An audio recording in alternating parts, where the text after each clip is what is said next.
Neonic Void Productions presents.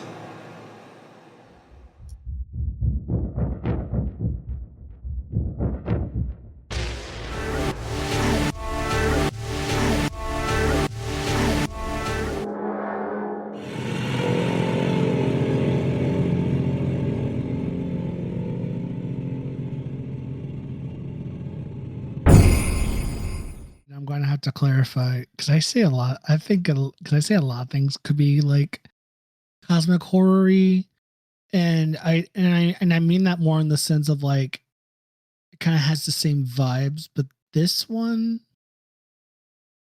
yeah, there's something eldritch here. Maybe not cosmic horror, but like eldritch, weird, something Maybe otherworldly. supernatural.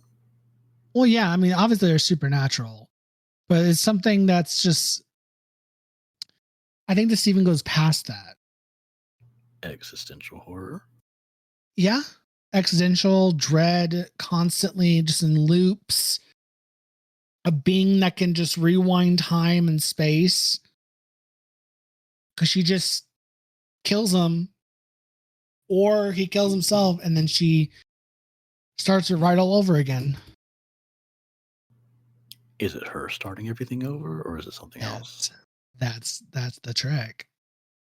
Is she the one doing it, or is she just a victim, or is she abusing it for her own gain? That's a good question. Because I don't think we ever find out who or what's doing this. I mean, you kind of assume it's her doing it, but then the narrator, who's the narrator?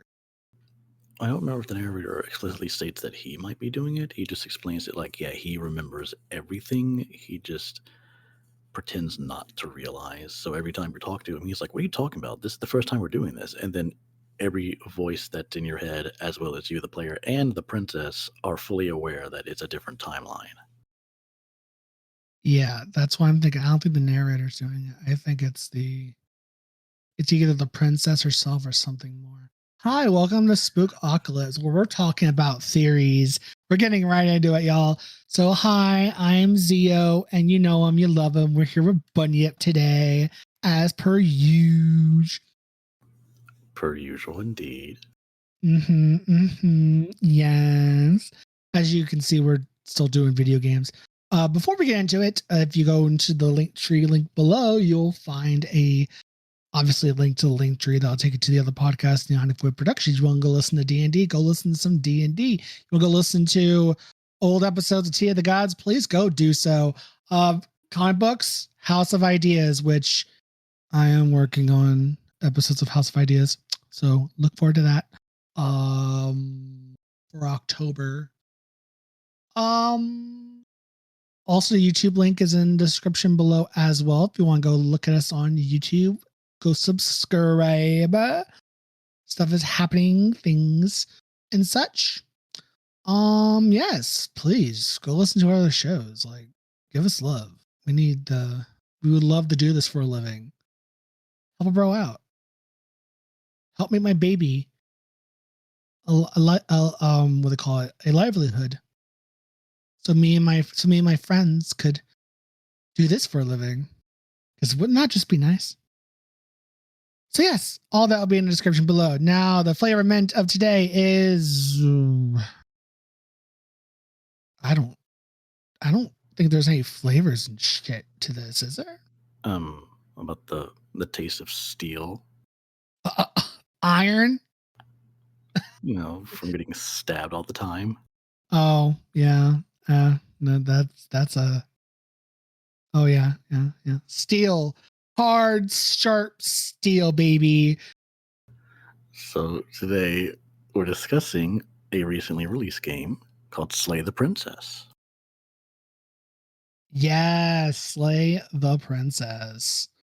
Now, this lovely, lovely, lovely game was released back in October 23rd, 2023.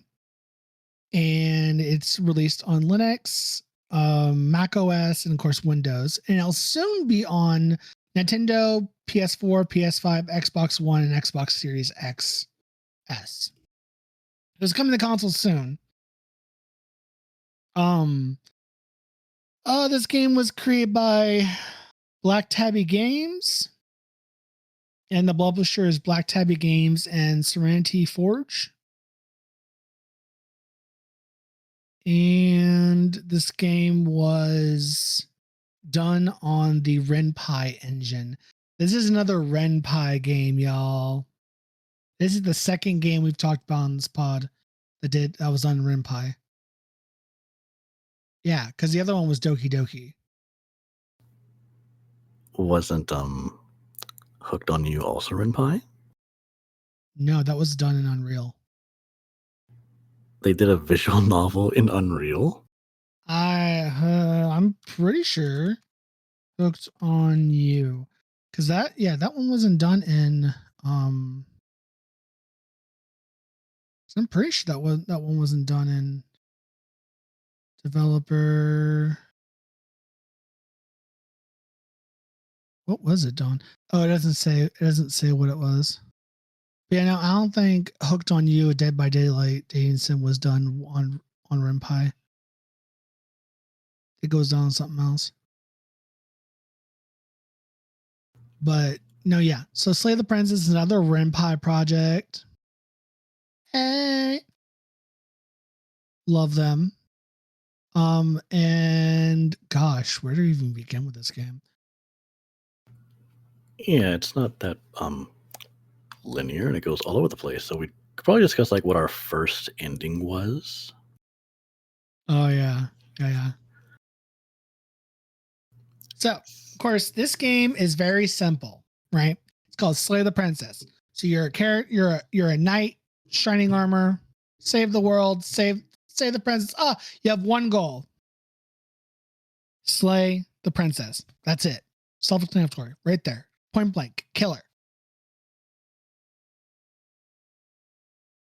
Yeah, that's literally it. You kill her. Your job is to kill her. And then, of course, this game has multiple endings depending on how you go about killing her, or if you do kill her, or if you don't kill her, or has very, very much multiple endings, timelines. It gets the buffoonery is real. This game, as far as like the way they twist the narrative and what the princess really is, and I don't even know where to begin. Okay, so first ending. What was your first ending, Banya? Because I mean, there's not really much into the story outside of you're supposed to slay the princess, so it's a matter if you do or not, or how do you go about doing it. So, well, the first thing I did was refuse to go to the cabin multiple times. Just to see what the narrator would do, and he's like, "Okay, fine. You don't get to go to the cabin. By the way, you don't get to go to an infinite number of cabins." And when you finally refuse, then it moves on to chapter 2, and then it brings you back to the beginning, and then there's walls put around the entire place.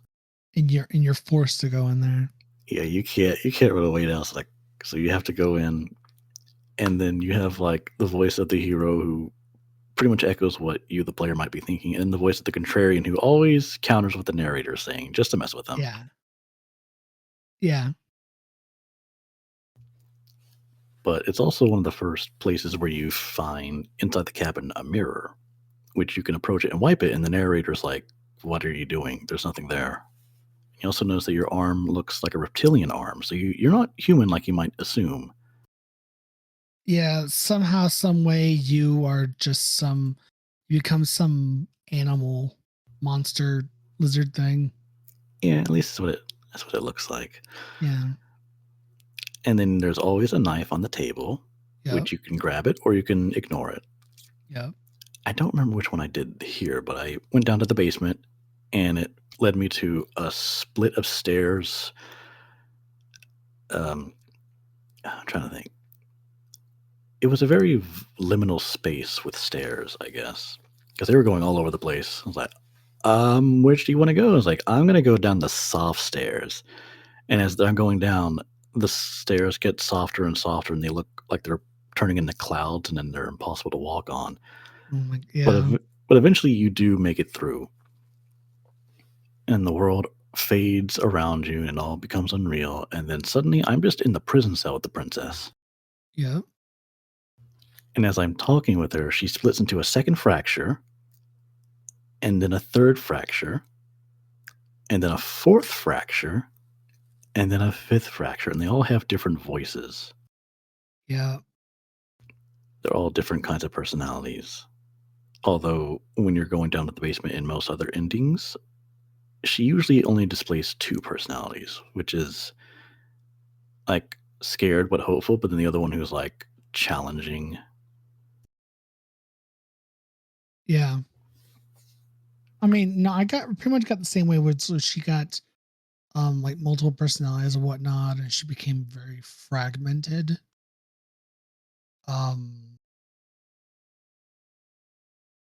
Shit gets weird. Like I knew nothing going into this game. Watching the playthrough, I knew nothing going in outside of slay the princess. And this thing is just God. Continue. Continue with your ending. Yeah, and it shows all these fractures and it feels like you're being pulled apart.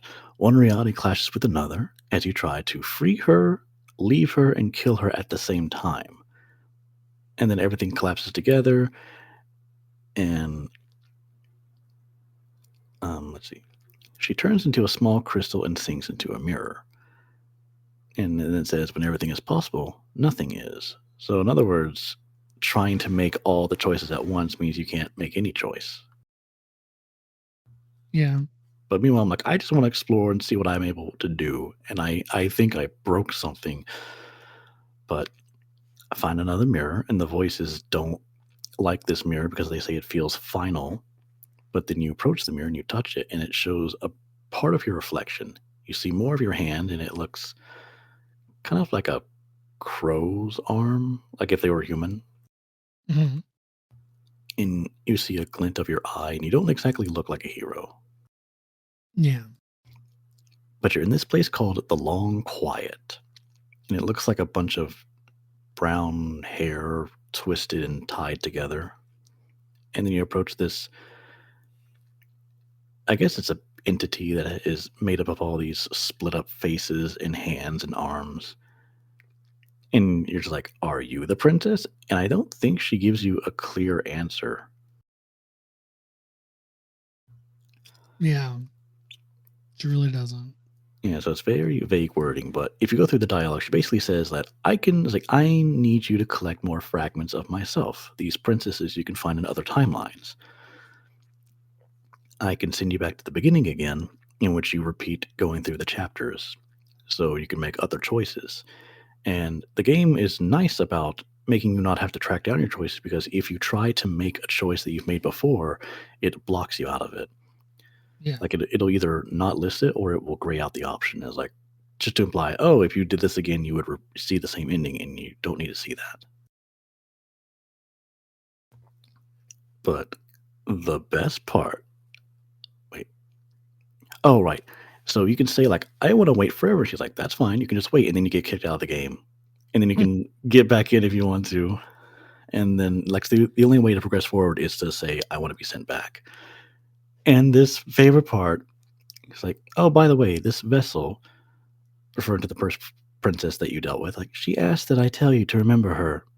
You won't. And then just cuts to black and you die. You're back at chapter 1. Yep. So how was your first trip, Zio?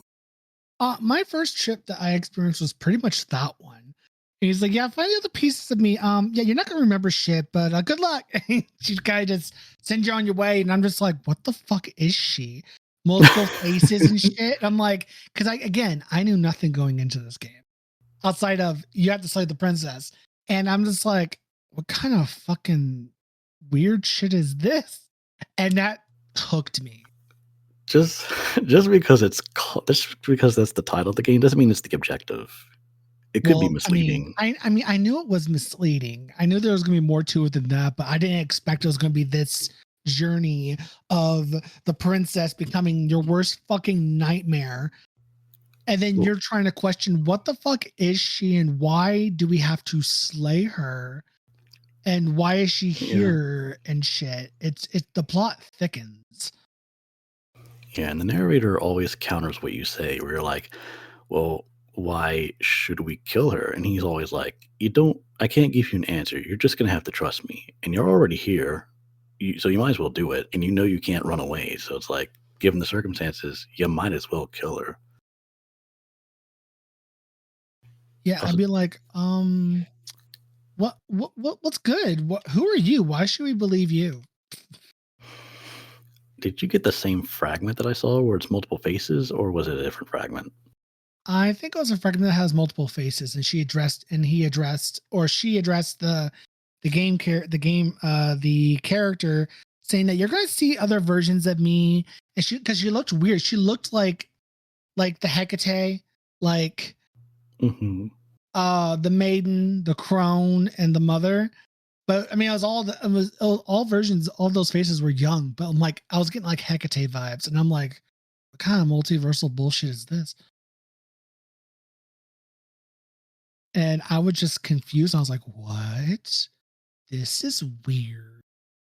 And then from there, it just evolved into supernatural, psychological horror, body horror, freaking monsters. And there's a hint of Eldridge to her.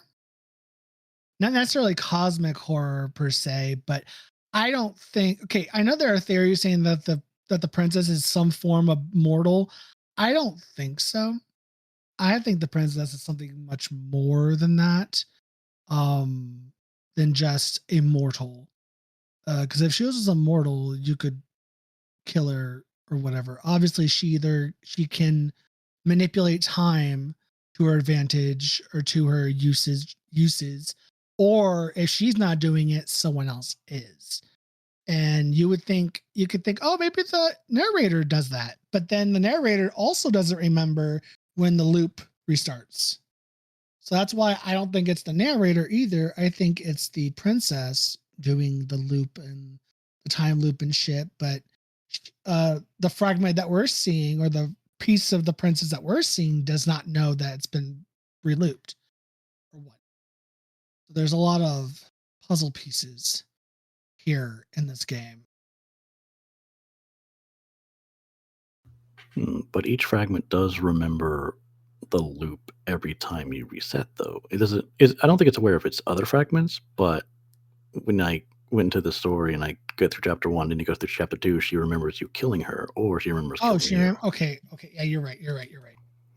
But I don't think any of those fragments are aware of the main vessel or the entity that's waiting at the end in the long quiet. Yes. It's been a minute. It's been a minute. It has, but I took lots of notes. So we can go. I can talk about the second time I went through.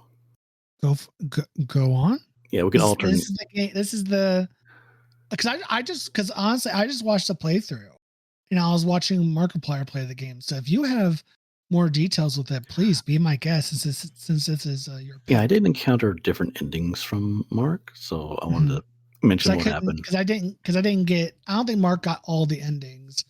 So, oh no, not even close. I think yeah, there might be 15 different fragments you can find, but I'm not entirely sure. I didn't play through the entirety of those, but you only need to get 5 to reach an ending that completes the game. Ooh, okay. We'll take it away. So I go into the cabin for the second fragment, and it's all intact. The staircase looks normal. There's nothing wrong. And I go down. The princess seems more defensive and challenging, like she's threatened by your presence, but also she sounds dangerous. So I go down there, and I'm like, you know what? I have a knife, but I'm gonna get you out. I just don't know how I'm gonna get you out. And she's like, you know, you could just cut my arm off. I'd sit fine. And so you cut her arm off, and she doesn't scream in pain. It's just effortless. Yeah. But if you attempt to leave, the door to the basement shuts in front of you, and you can't get out. So then it's like, wow, I guess I really do have to kill her. So I fight her, and I end up stabbing her in the chest, and she ends up beating the hell out of me with her bare hand. That's not cut off, and we both die at the same time.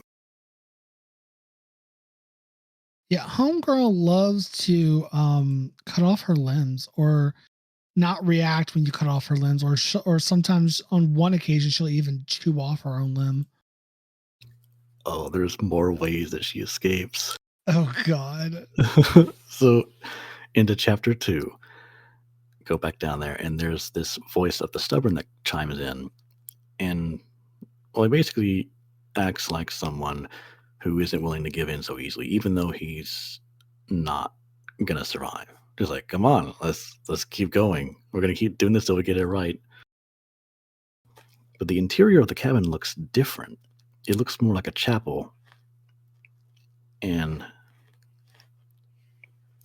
yeah, like it resembles more of a chapel.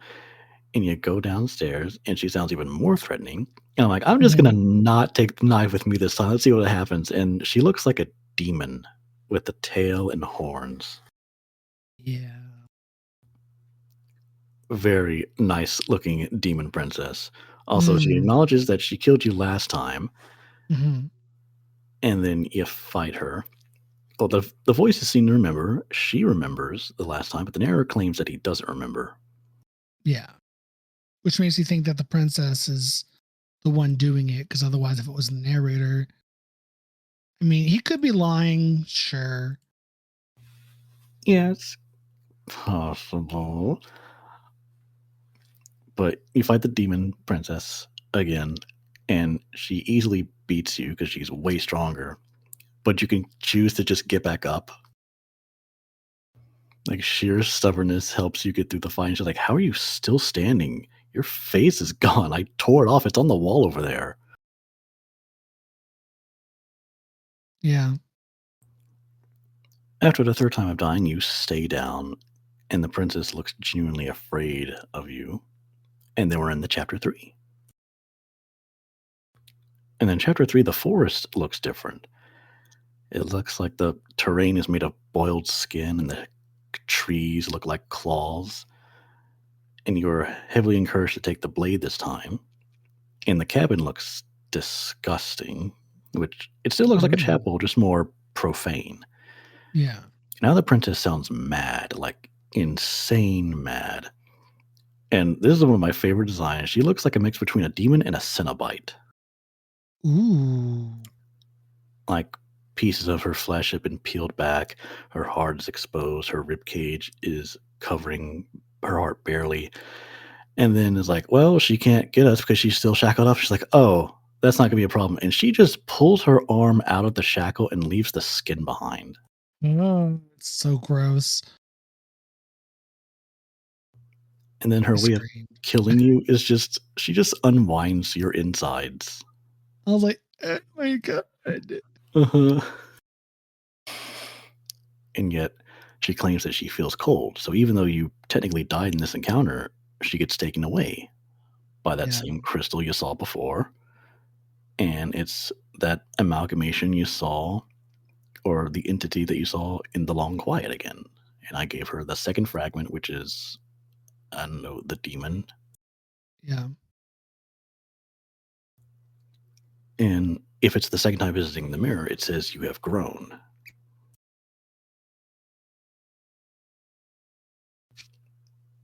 I'm trying to think what else that she does.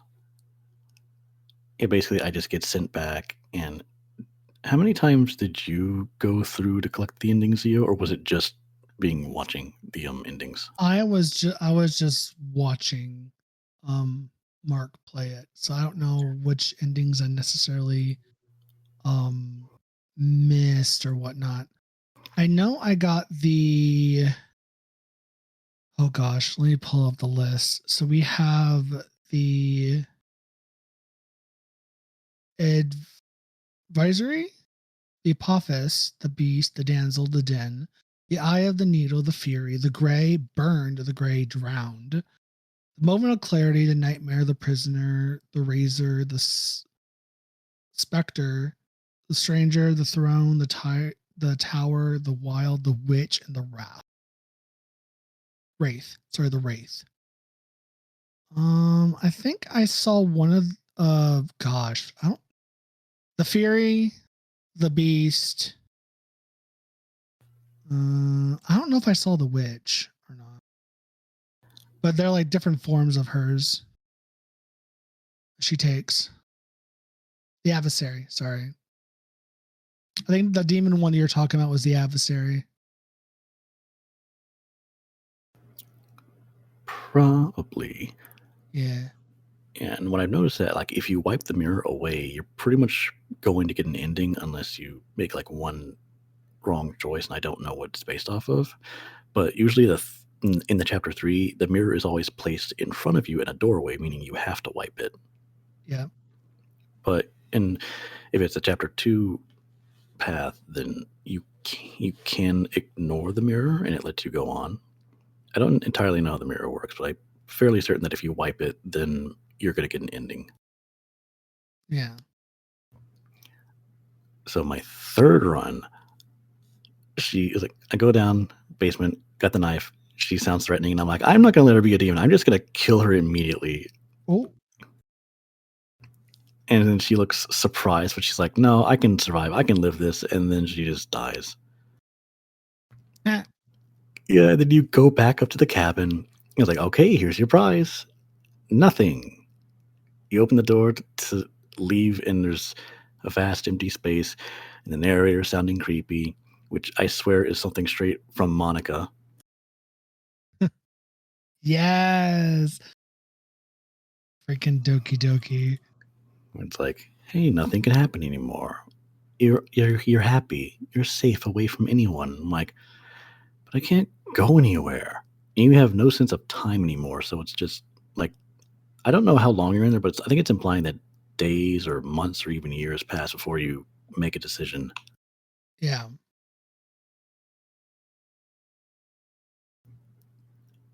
And I went down to the basement and I got my knife back from the skeletal remains of the princess because I'd been there so long. And I used it to just, what's a good term? I donate it into my chest and then I reset the chapter 2. Oh. Because it's either stay in the cabin for perpetual eternity or induce death to myself and then go continue. And in this chapter 2 version, inside the cabin, it looks cold and abandoned, and there's torn wallpaper and dust. The place looks abandoned, and you see the princess down in the basement, and her skeleton's still there. But then there's a ghost that rises from the floor. Oh, the ghost. That one was a fun one too. I'm like, hello. She possesses you. That's one way it goes down. One way, yeah. That's the way I saw it. She tries to possess you, but you end up killing yourself, and it ends up killing her. Yeah, that is a way. But I think what I did was like, I'm just gonna try and use the knife. It's probably useless. And sure enough, it just cuts through, and she's like, "Wow, I can't believe you tried to do that." And then I did it again, and then she's like, "I'm really disappointed in you." And then she grabs me and becomes briefly corporeal. And you slice at her again, but it's not deep enough. And then she just grabs my heart, and it beats in her frigid hand, and she just crushes the heart, and I'm dead. Damn. So, chapter 3, creepy woods, gnarled trees that leer over the path. A new voice called the Cheated shows up. And this person sees everything against them, like the entire world's against them. And when I show up here, there's no blade for me to pick up. Mhm. And then the princess grabs me from below and snaps my ankles. Oh, And she looks like a ghoul. yeah, she does. And so she possesses my body, and I can hear her voice in my head, and the voices can all hear her, and she hears those voices. And the only way I can win is to toss myself into the abyss, like in The Exorcist. Yeah. And then the amalgamation tears that fragment from my body, and I'm back at the end. And when you look at the mirror, it says you have withered. But yeah, same conversation as usual with the amalgamation, and then reset chapter 1, fourth time going through. At this point, I'm like, should I bother killing this person because they can't die, or should I see what happens when I try to spare them? Because most of the time, if you spare them, they end up killing you. Yeah. Because there's not really a way for you to just stay put. In fact, I think in some instances, if you try not to kill them, the narrator literally takes over, and you see all these options that just say slay the princess, and there's only one option that says like warn her or resist. And then the princess is like, I know what you're trying to do. I'm sorry. I have to kill you. I'm so sorry. Mm-mm-mm. Which is what happened in this particular path. I tried resisting, and then she ended up killing me. Mhm. And then in chapter 2, it's like she looks more like a fantasy princess, like what most people would think of when they see a princess. And the voice of the smitten shows up, and he's like head over heels about her, like, "Oh, she is so fair. Her mere presence brightens the room." Like, uh-huh. Mm-mm. And as I approach her, it's like, okay, I guess we'll have to cut you out of those shackles again. She's like, no, that's okay. I can just slip out. And she just slips off her wrist. I was like, why didn't you do this before?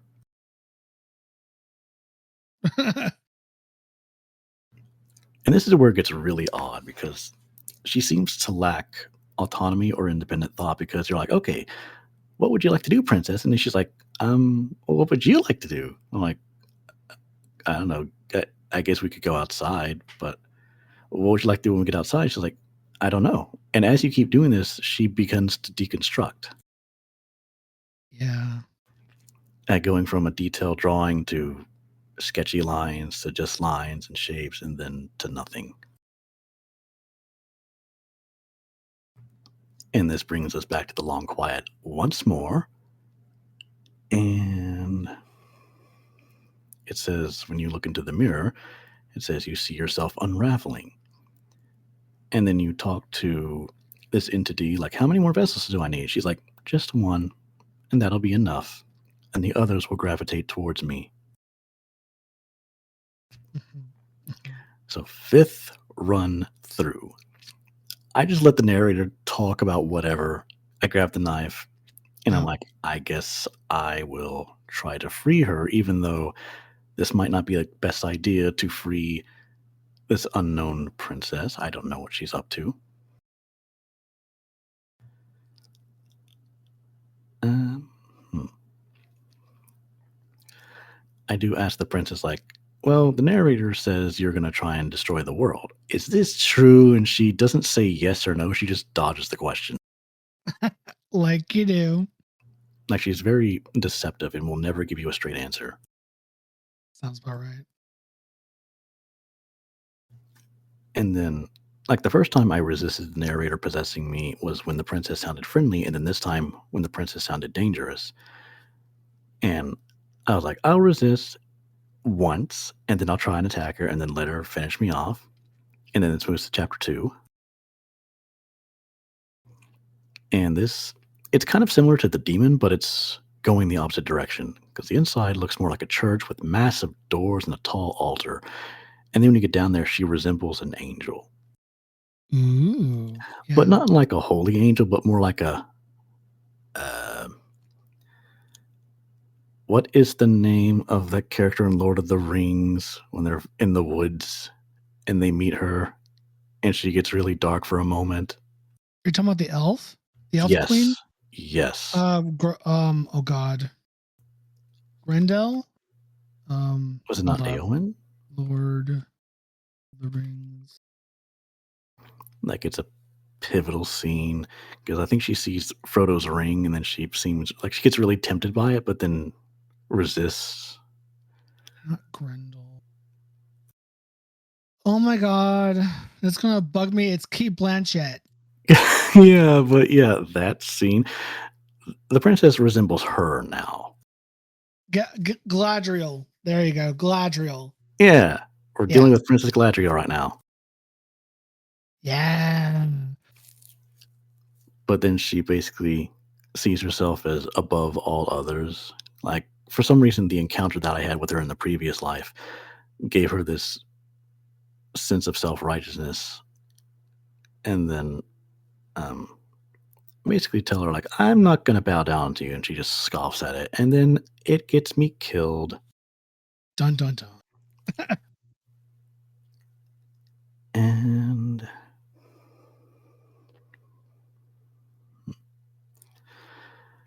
when I move on to the next chapter, I was like, I wonder if I can escape. And the amalgamation says like, I've already committed to her completion, so I can't run away.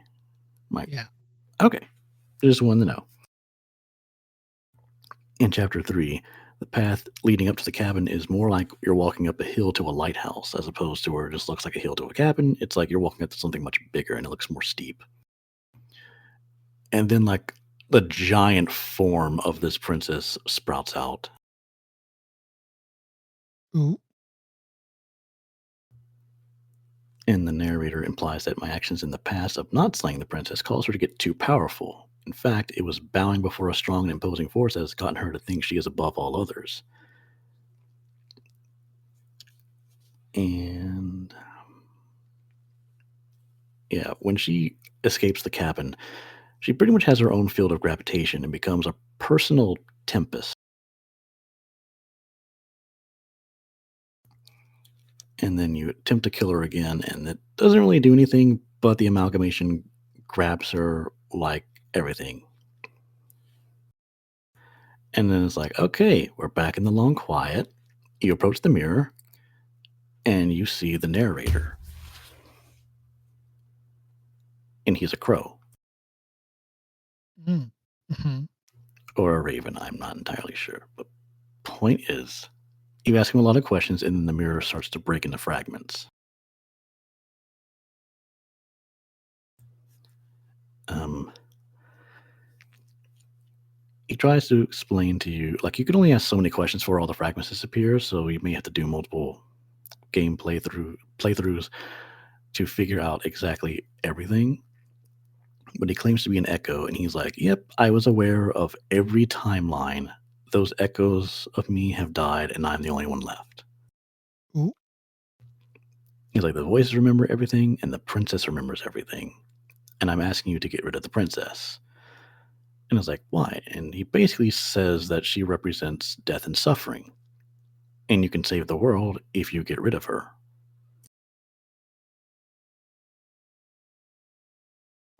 And when all of those mirror fragments are destroyed, he disappears, and you can go and confront this amalgamation.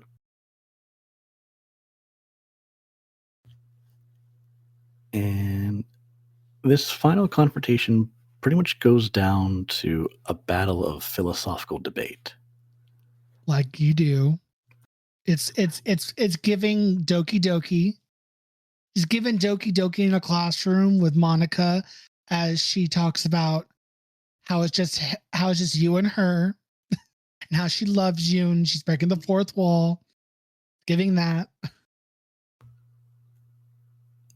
And I think like it goes through every form you've encountered.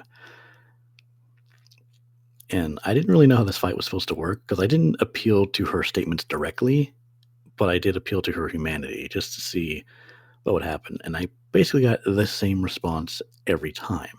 So I faced off against Apotheosis, Deconstructed Self, Wraith, and the Fury. I don't think I had to confront her mini fragmented self at the very beginning because I Mhm. think that might be first every time. I honestly don't know. The hero voice chimes in. He's like, "Hey, I can help you. You just gotta go for her heart, and then when you do, you end up back in the cabin. And the cabin looks all fragmented, and the princess invites you down. Yeah. She's not shackled up, and you can take a blade with you, or you can leave it. And I think I left it behind. But she sounds much more kind and understanding now. And then you can ask her a bunch of questions, and basically she reveals that you are the long quiet. You Ooh. are a god, and I still don't know what this means. So basically, there's like a final philosophical debate of like what you, the player, would like to do. And she's like, I can send you back to the beginning of the game, and we can redo the entire process all over again with the same endings that you've unlocked still unlocked, and you won't have to repeat them, I don't think. And I was like, you know what? Go ahead and send me back. And she's like, okay, I'll be waiting for you. And then I went back to the beginning of the game and I did it all over again. However, I don't know if I want to like go through all this other stuff because it'd probably be better to like look up each ending because it doesn't matter which fragments you get, they just are things that you can run into. And then when it comes to the debate, you can appeal to her humanity, or you can try and reject her authority, or you can try appealing to each statement directly based on what she challenges you with. Yeah. And it pretty much all boils down to like, is it okay to have death and suffering be things that exist in this world, or should you get rid of them entirely, even though that might mean that the world will lack meaning or that life will lack meaning if you do?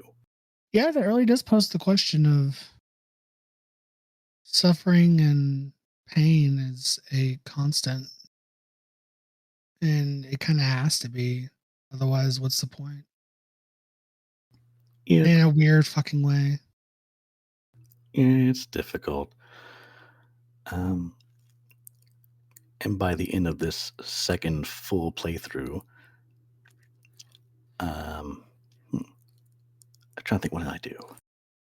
So I did the whole thing again, but I would appeal to her statements directly. And hang on, yeah, I appealed to her statements directly. And when I went downstairs, it was like, "Listen, I'm sorry I killed you over and over again." She's like, "No, it's okay." And I'm like, "How are you so forgiving?" I mean, she's the shifting mound, so she's the cosmic entity.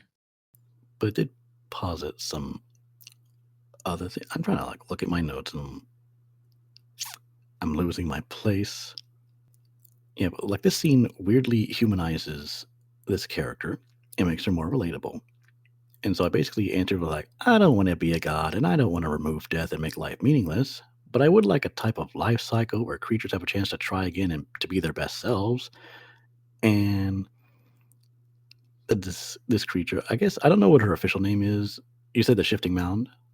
The princess. I mean, the princess is known as the princess, but she's also known as the princess is the shifting mound, a cosmic entity that embodies a continual change, destruction, and rebirth, and is based on others' perspective of her. So she's I mean, they literally say that she's a cosmic entity that embodies change. That would explain the mirror symbolism. Yeah. Because like Change, I'm destruction, and rebirth. that and like she just reflects what you See of her. see. Yeah. Yeah. What you perceive of her. Yeah.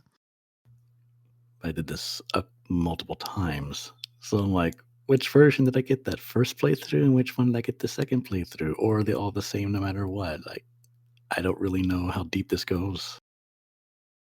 And the whole goal is basically like killing her would prevent the death of the universe and allow its inhabitants to live forever, but also preventing new life and growth.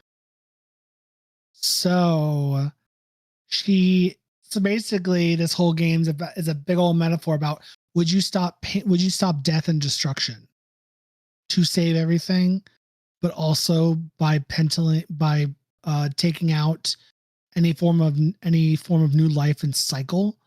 She's the cycle. And if you don't have the cycle, there's not, I mean, cycle keeps everything going around. If you live forever, I mean, eventually it's going to cause a problem. That's an imbalance. Mm-hmm. So the princess is the balance of life and death. Ah, God, this game is so good. And during the encounter with her in the debate, she comes off as this person that's like, I'm an all knowing being. I have the answers to everything. And it's like, this is the worst person to argue with because they don't want to open up to understand how someone else might see the world around them. No. Like, no one can understand you if you don't make the effort to get them to see your perspective. And likewise, you can't understand someone if you don't make the effort to open your mind up to their beliefs. Exactly. And then, like, the final ending that I picked with was like, we both agree to leave together. And it's so wonderful because you just go upstairs and you don't have to kill her and you open the door at the same time. And it's like, let's travel this world into the unknown. Don't know where we're going, but so long as we're here, But so as long as we're not here in the cabin and I'm with you, it's good. So it's basically saying, like, I'm welcoming you, death and suffering. And that's what I personally went with. And that's pretty much the end of Slay the Princess. It's just an infinite cycle of different endings and different things to. It's never ending game, basically. You kind of just pick an ending, you kind of stick with it. As this puts, the game has multiple endings depending on the player's choices. These endings include the long quiet, accepting the end of the universe and watching the birth of a new one, alongside the shifting mound, which would be the hero as well as the princess. Killing the princess permanently to preserve the current universe. The hero and princess agreeing to forget everything and reset the construct to remain the loop indefinitely, or the two mutually rejecting godhood and leaving the cabin to face an uncertain future together as lovers, which that was the ending you're talking about right now. Yes. Well, it did. I think like some of the dialogue you can be more explicit about being lovers, but with me, I was like, I picked dialogue that made it seem like we weren't lovers. It was more like, yeah, we'll be companions. Yeah, companions, lovers, depending on which text you choose and stuff. But I mean, this game really tackles the philosophical. Again, it's very much in the vein of Doki Doki Literature Club, in a sense. Not necessarily. It's more on the physiological level than a breaking the fourth wall character, like Monica. But I mean, the Monica and the princess do have some things in common. They're a lot more powerful than they look, and they're a lot more. There's more to them than just being immortal. Because I mean, Monica breaks the fourth wall and becomes self-aware being in a game, and she knows she's in a game, while princess is just the embodiment of destruction, death, rebirth, and you're coping with the concept of we need that as much as the world, as much as death, destruction, or terrible things. At the end of the day, a cycle's a cycle. You gotta have that cycle. You gotta have that balance. One death rises, another one begins. Like a volcano. When a volcano goes off, there's a big field of destruction. But then after that, life comes from lava. As a result of the volcano, plant life forms. More land is made. Stuff of that nature. Yeah, or like Nature weirdly, takes its course. I was gonna say weirdly enough, like some forest fires. Yes, forest fires are a natural cycle of nature. They're needed. They'll burn some undergrowth, and then that becomes ash, and then that fertilizes the soil, and then new life comes up. Exactly. And then sometimes we got in the way of that, and we had some rather large fires as of Yeah. late. Yeah. And then, I mean, but yeah, she represents that part of nature, is the destruction of it. And I mean, yeah, this game really does pull at your strings of the like, do we really need that in this universe to function? But at the end of the day, you don't. If there is no death and destruction, there's no life. There's no new formation of stars. There's no new continuation. Eventually, everything is going to kind of collapse in on itself in a way if you don't have that cycle. Because sure, everything will live forever, but there are going to be problems. I mean, we've seen countless stuff in media that explores that idea of what happens when you live forever or if nothing dies. There's consequences that come along with it. So death and destruction are a needed thing in the way the nature and the universe works. Because like if a star explodes, it makes more stars, and those stars make more and with that, stars being born and planets being formed, more life developed from on those planets if they're in the habitable zone because of the materials from the exploded star. So you kind of need all that. And you're probably sitting there, ladies and gentlemen, and others, you're probably sitting there going, what the fuck? Go watch the game. Go watch her play it. It's fun. It's a lot deeper than you think when you first tap into the game. Yeah. Play things that make you think. Exactly. And the horror genre does that well. Now, there was a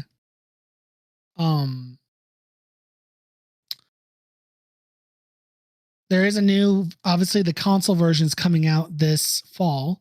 It's called, there's an expanded version subtitled The Pristine Cut, which is of course scheduled to be released in this fall for consoles. But it also will have a free update for the existing games on the PC, Linux, and Mac. So there's probably going to be more content added to it as well for the pristine version or pristine cut, the expanded version of it. So look forward to that. I'm sure probably another episode will tackle back and talk about the changes that got made, that got added. Because when this thing gets released on the Switch, I am getting it. Yeah. It's like Doki Doki Literature Club. It's a grab. It's a game worth playing. Any more thoughts, Bunya? I'm not entirely sure what else I can add. It definitely did something different that I don't see in visual novels very often. Yeah. Namely, the feature where it prevents you from doing the same endings over and over again on accident. Yeah. Because that's mighty convenient. And how it approaches, well, just like a visual novel in general. It's very different, and it turns the idea of like saving a princess into, no, you might have to kill this person. And you do, and then sometimes they kill you, and it's a fun cycle of killing death and then death killing you. Yeah. All right. Rating system 1 out of 5 princesses. 1 to 5 princesses. Bunny, you go first. I kind of want to go with a 4.5. Agreed. I do like the art style, and I do like the animations that it has slipped in at points, which make it especially terrifying, and those character designs are thrilling. Yeah. And it shows you like all the different kinds of ways you can die. Like one of my favorites was when she turns into a beast, and she's an animal, and she will hide in the shadows and just pounce on you if you hesitate. And then you're just like, we can't keep this up. She's going to kill us. And eventually she does. And you're like, wow, it's a new dynamic, a new cycle, I guess. I don't know how to describe it, but basically it's like, wow, I now have the experience of what it's like to be hunted by a predator. And they tore me apart. There go my insides. Oh no. Or being killed by a ghost, or being killed by a ghoul, or fighting off against a Cenobite-looking demon. But yeah, I think I'd give those all a 4.5. Okay, 4.5. I will also give it a 4.5 because I mean this game was fun. This game is very thought-provoking. It tackles different genres of horror. At its core, there's something eldritch, and I mean, she's a god in a way. The representation, she's giving primordial god vibes. Like she's a personification of destruction, death, and rebirth. And she, for whatever reason, is putting you and her through this cycle, or someone's putting her and you through this cycle constantly. As she's either enabling it or she created it. Either way, you both are there. You're both basically two gods kind of fucking around with each other. as you're tackling the topic of should death and destruction be possible. And I love shit like that. I love shit that's weird. I love this game also has a nice little way of doing dread in a very interesting manner. Not the typical dread like what you would see in like some horror films where it doesn't have like an happy ending. Dread in a sense of like this cycle's never going to end. You're going to be going through this over and over again. And something about that is kind of terrifying on a certain level. How this character is going to be stuck going through it over and over and over and over. Same with her. So it's quite interesting how they play that. Again, visual novels have been getting a comeback in the last couple of years and pop off. Like Renpai, get it. But yeah, 4.5. So total score is 4.5 for Slay the Princess. So thank y'all for listening to today's episode. Catch us next time as we talk about a different game. Until then, bye. Goodbye.